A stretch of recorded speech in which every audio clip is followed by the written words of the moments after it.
Hi, everyone. Welcome to this Tech Talk. My name is Aditya Bindal. I'm a senior product manager with AWS's machine learning team. We also have with us Geeta from Facebook. Geeta, would you like to introduce yourself?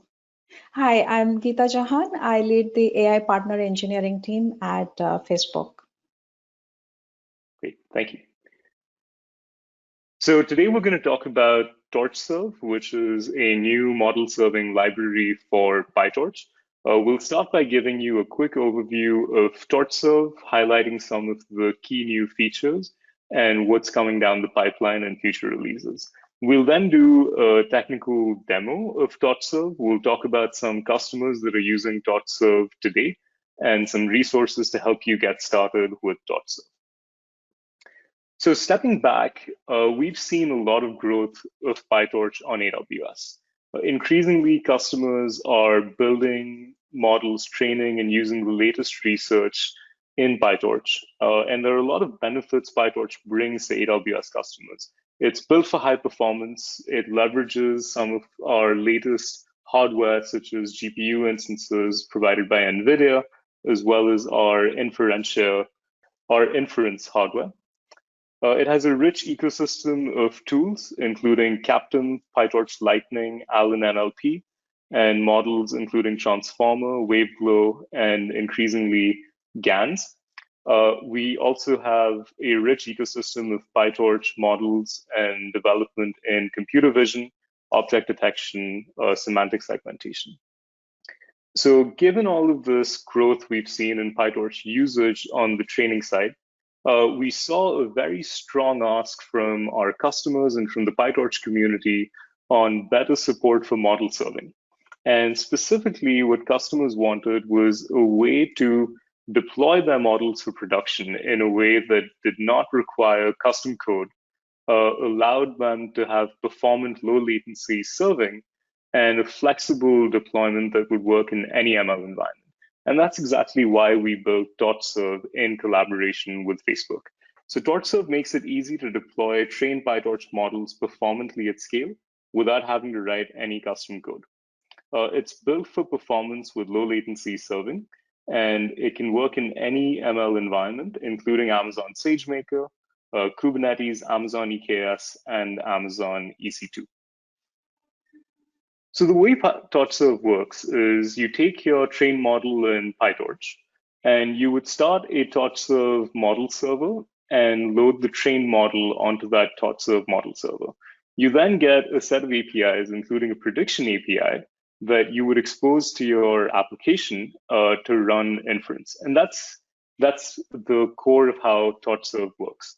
The client application would then leverage the compute resources and the scalability of whatever underlying ML environment you're using. So this could again be SageMaker, EC2, EKS, Kubernetes, or anything that you have on premise. And we've built TorchServe to work performantly with CPU instances and GPU instances. So you can have an end-to-end deployment cycle now that goes from training to inference on any hardware in any environment.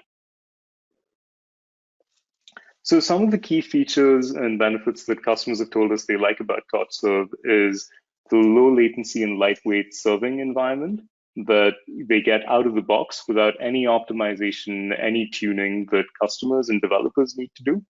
The second is default handlers for the most common applications like object detection and text classification.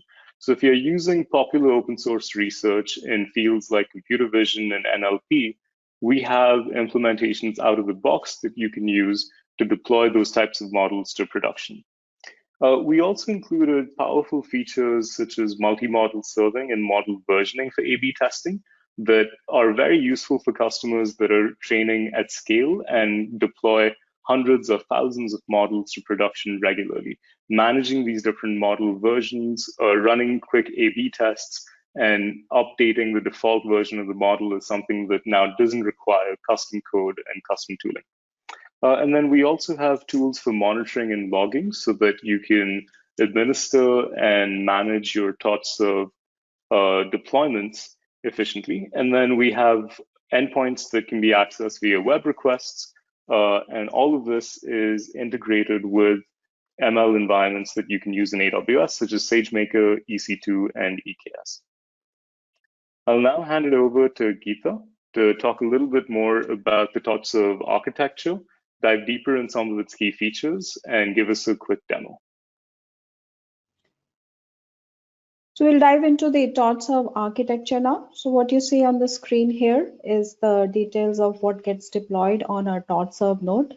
So there is the model store where all the model archives are stored. Then we have the two REST APIs for inference and the management API, and all your models that are served through the inferencing API. So by default, all the common handlers for common use cases like image segmentation, text classification are already provided. And you can also write your own custom handlers for other use cases. TorchServe supports multi-model serving, so you can deploy multiple models on the same TorchServe that is running. It supports model versioning, and you have the ability to roll back to an earlier version as well. You also have the ability to do automatic batching for individual inferences, along with logging for the common metrics and the ability to do your own custom metrics. We provide a robust HTTP APIs for management and inference, and including support for HTTPS. So let's dive into one of the model handlers. So what you see here, the code on the right hand side. So that's what a typical model handler looks like. You have the initialize method, the pre-processing, inference, post-processing. So initialize is where you do all the common initialization steps like the setting of the GPU, etc. In the pre-processing, you would do all the pre-processing before you do your predictions. So if you need to do any transformations of your inputs, you will put that in the pre-processing function. Inference is where the actual prediction happens.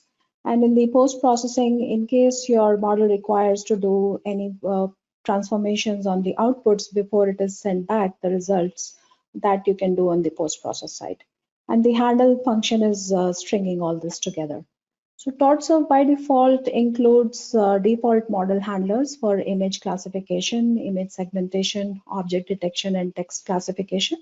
And you can also create your own custom model handlers in case of anything else that you would like to do besides these tasks. Okay. So let's see here what is how to do the dynamic batching. So dynamic batching is controlled through the model configuration. So when you through the model management API, you can set the batch size and the max batch delay size. So all the requests that are in that max batch delay period, they will all get processed in a single batch and the results will be sent back to you. And pretty soon in the next release, we are adding support for batching in the default handlers as well. Let's look at some of the metrics which are available in TorchServe. So out of the box, we support CPU, disk, memory utilization, the common metrics, as well as request type count for 200 and other requests. You can also customize your metrics to do using the TS metrics class, and the code examples that you see on the right hand side describe some of that. So you set the context, you get the context metrics, and you then create a dimension object. You can define your dimensions. You can add metrics of different types, a size metric, percentage, or a counter. All that is supported. And in the next release, we are adding support for Prometheus metrics as well. Some of the new features that are that came out in version 0.11 was support for WaveGlow and BERT models. We added support for model Zoo with a predefined list of models that you can quickly get started on. We added an AWS Cloud Formation template to easily get started with experimentation of TorchServe on AWS. We added a SnakeViz profiler, and we added automated integration regression test suite. A lot of it was for our own release velocity, but you will find these useful as you're testing your models as well. So this is an example of what the SnakeViz visualization looks like. So this is for a BERT model, profiling of a BERT model. In the eager mode, this is what you're seeing in this particular slide. And the next slide shows for the torch script mode. And we saw a 4x speed up between the eager mode and the TorchScript mode. So I would highly recommend that you try out the profiling for your models, experiment with the TorchScript version, and get the optimal version deployed for production inferences. In the future releases, we are adding support for SageMaker with the deep learning containers of TorchServe made available on AWS itself. We'll add support in the DL Army as well. Kubeflow integration would be coming soon. We are adding better support for external Python libraries. So if your model uses external libraries, that can easily be managed and packaged into the .mar files itself. Windows basic development support, in fact, has already landed on the master branch, so you feel free to try that out. And native Windows support is coming soon, along with Azure integration. Metrics endpoint with auto scaling is in the works, and this will enable us to do auto scaling on Kubernetes, SageMaker, and other places. We are adding further enhancements to the CloudFormation templates, and for Kubernetes, adding support for Helm chart so that you can deploy on any of your own Kubernetes, be it on cloud or on-prem. And on the model interpretability side, we are adding support for Captum.ai integration. So I want to show you the Kubernetes version of the deployment today. So I have already set up a Kubernetes on EKS and added a TorchServe service to it. So if you see over here, you're seeing the list of all the services that are deployed on my Kubernetes. So there is a serve.k8s and it is running on this particular endpoint. Okay. So let's make some predictions and queries to this particular Kubernetes TorchServe instance. So let me copy the path. And I'm using Postman for all my testing. So let's dive into that. So I will change the host name. So this is the host name where all the requests will go. And let's try out. So let's make sure that the basic things are working. So this is the opt endpoint. And as you can see, it provides you all the options of what all features are available on TorchServe. I can check what all models are deployed. Just before starting, I had deployed a faster RCNN model, so you can see that in my models list. And if I do a ping, I can get a healthy request on the ping. And let's try to run an inference. So here it is the faster RCNN model, and it takes a user input as an of the image and gets back the results of what all is there in that. So it's returning you the predictions.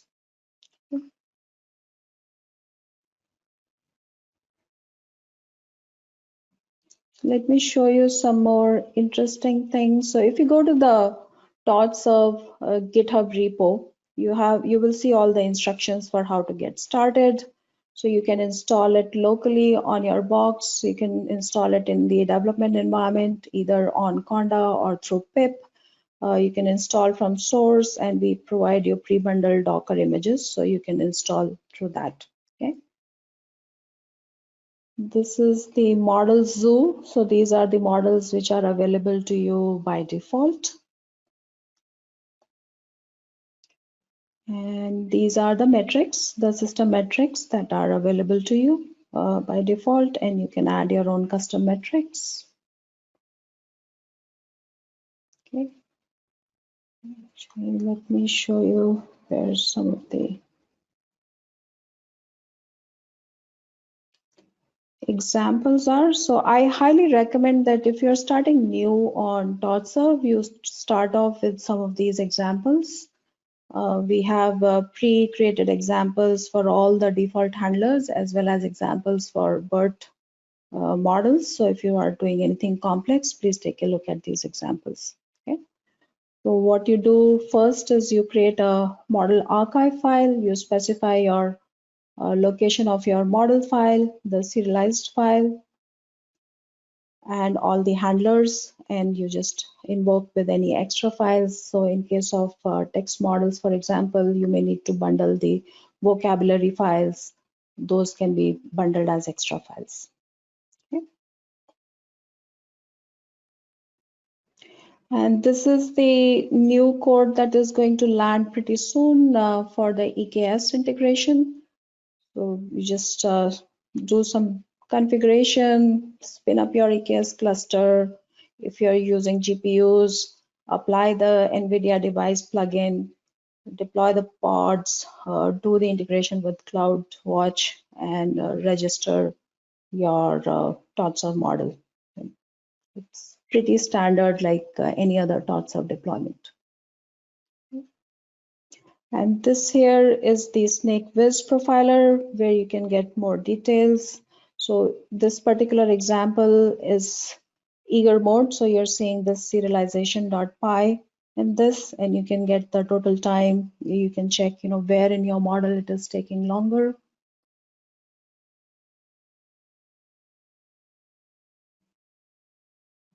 And this model, you don't see the serialized.py. So this is a Torch scripted version of the model, and you will see speed up in this particular version.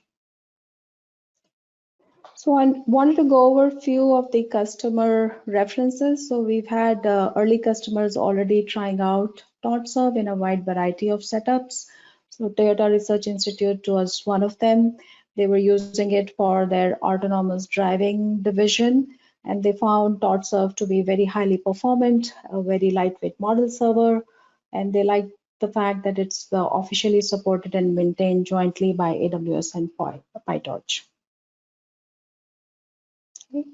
Metroid is another customer. They are on a startup on computer vision software. They detect objects and events in video footage. So they also liked TorchServe a lot because it helps simplify the model deployment for them for creating a single servable file that they can deploy across their servers as a single source of truth. So it makes it very easy for their team to collaborate and work together through this common repository. Here are a few references for you to get started. So you can check out the PyTorch latest releases on the PyTorch release channel. We have the next version coming out pretty soon. Same thing with the TorchServe. You have the references to the management API and the inference API. If you're building anything with BERT NLP models, please look at the BERT model example. If you're starting new on just exploring, start off with the model zoo. We went over the SnakeViz visualizations and took a look at the metrics, logging, etc. You can get more details for the batch inference on this link and the CloudFormation templates. And if you want to write your own custom handlers, there are actually now quite a few good community blogs from the broader PyTorch community on how to create these custom handlers. So please check those out as well. So I'll open it up for questions now.